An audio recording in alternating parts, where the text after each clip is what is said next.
রাজধানীর কামরাঙ্গীর চরে ঘটল দুর্ধর্ষ ডাকাতি। একই ভবনের বাসিন্দা, উপর নিচের ফ্ল্যাটে ছিল নিয়মিত যাতায়াত। সেই সুযোগ কাজে লাগিয়ে ডাকাতি করলেন এক নারী। এর মধ্যে মূল পরিকল্পনাকারী গৃহবধূ জেসমিন সহ 4 জনকে গ্রেপ্তার করেছে পুলিশ। দুপুরে ডিএমপি মিডিয়া সেন্টারে লালবাগ বিভাগের উপপুলিশ কমিশনার তালেবুর রহমান তথ্য জানান।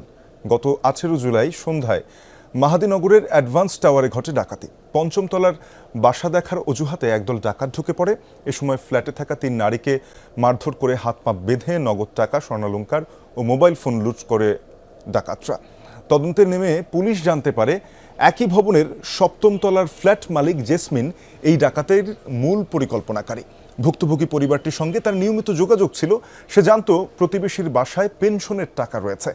সেই টাকা লুট করতেই সাজানো হয় পরিকল্পনা। ঘটনার দিন জেসমিন নিজেই ডাকাতদের ভবনে প্রবেশ করতে সহায়তা করেন। লুটপাটের পর তাদের বের হয়ে যাওয়াও নিশ্চিত করেছেন তিনি।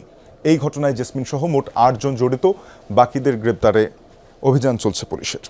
জিয়াসমিন ওরফে ইয়াসমিন নামে এক গৃহবধূ এই চাঞ্চল্যকর ডাকাতির ঘটনা তদন্ত করতে গিয়ে আমরা দেখলাম পুরো ডাকাতির পরিকল্পনা, বাস্তবায়ন এবং ডাকাতি শেষ হওয়ার পর পর্যন্ত একক নেতৃত্ব সেই দিয়েছে।